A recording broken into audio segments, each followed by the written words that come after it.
Boa noite, Lucas. Aqui. Miguel Arcanjo, da Tic Tac Sports. Hoje o Corinthians trabalhou muito na bola aérea, cruzamentos para dentro da área. Foram 42 e acertou apenas 8. Isso foi algo trabalhado durante a semana, sabendo da força do Corinthians na bola aérea, ou foi uma decisão ao decorrer da partida? Não, quando o adversário se fecha, que ele está em bloco baixo, você não tem tantas opções, porque o adversário estava praticamente dentro da grande área, com os 10 jogadores ali.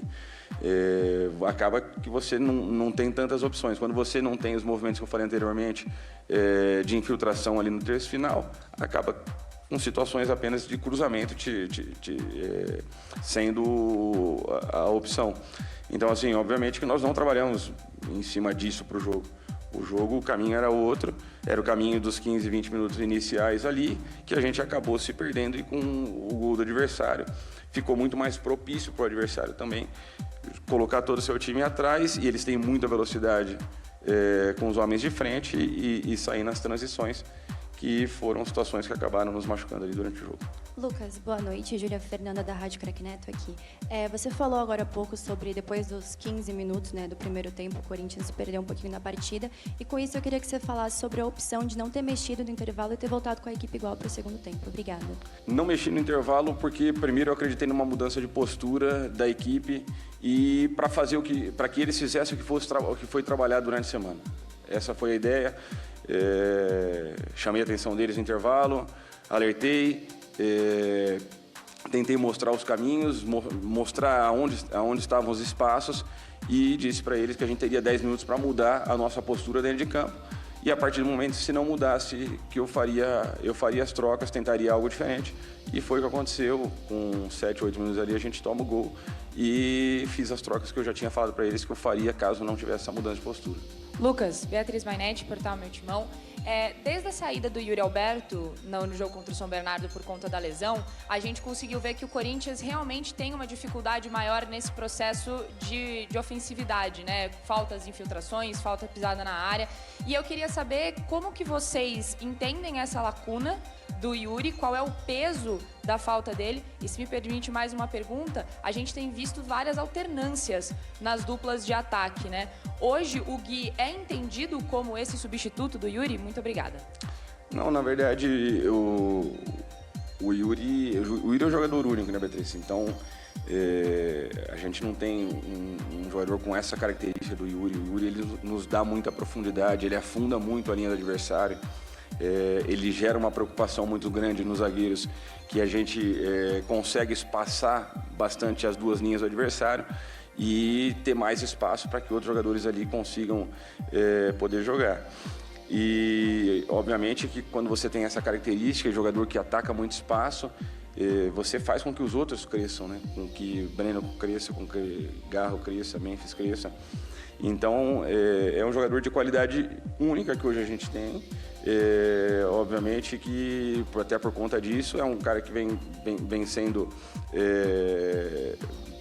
requerido aí por clubes da Europa, porque realmente, na idade que ele tem, com a qualidade que ele tem, faz muita falta para qualquer equipe, principalmente para a nossa. Então, assim, hoje a ideia de ter o Gui foi para que a gente pudesse dar essa profundidade para poder liberar esses espaços centrais ali para Memphis e Garro, e depois a gente entende que pelo adversário estar muito baixo e a gente não está conseguindo infiltrar, o Pedro seria importante para poder, muitas vezes, já que a gente tinha os cruzamentos como opção de terminação das jogadas, a gente ter o Pedro ali para ser a referência e poder ter um homem para poder brigar com os zagueiros deles, porque enquanto a gente teve Gui e Memphis ali, todo cruzamento, os dois zagueiros levavam muita vantagem. Lucas aqui, boa noite. Henrique Vigliotti, Central de Timão. Lucas, você falou para não analisar individualmente a partida dos jogadores de hoje. Então eu queria avaliar o contexto, do final do ano passado para cá. No final do ano passado para cá, vocês executam uma mudança, que é usar o Breno Bidon um pouco mais avançado, no lugar do Rodrigo Garro, e deixar o Rodrigo Garro no banco. E aí o Bidon tem uma crescente no futebol dele. E aparentemente, nesta temporada de 2026, desde o retorno do Garro, quando eles atuam juntos, Breno Bidon e o Rodrigo Garro, o Bidon fica um pouco deslocado dentro do gramado e não consegue executar o futebol que ele vinha executando nessa função mais avançada dentro do gramado. Talvez não seja um momento de repensar esse encaixe entre esses dois atletas no meio-campo do Corinthians? As alterações elas têm acontecido a cada partida. Hora Breno joga com Garro, hora Breno joga sem Garro, Garro joga sem Breno.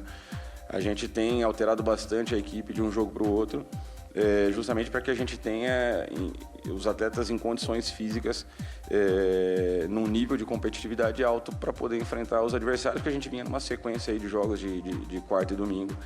Então, já aconteceu da gente atuar de várias maneiras.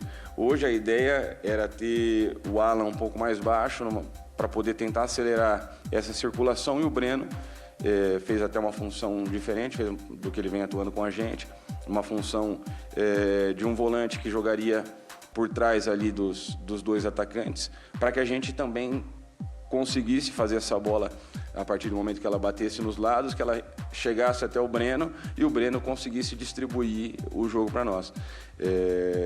A verdade é que a altura que o adversário jogou e a compactação deles dificultou para que a gente conseguisse usar esses homens que estavam por dentro, tanto o Garro quanto o Breno, como o André.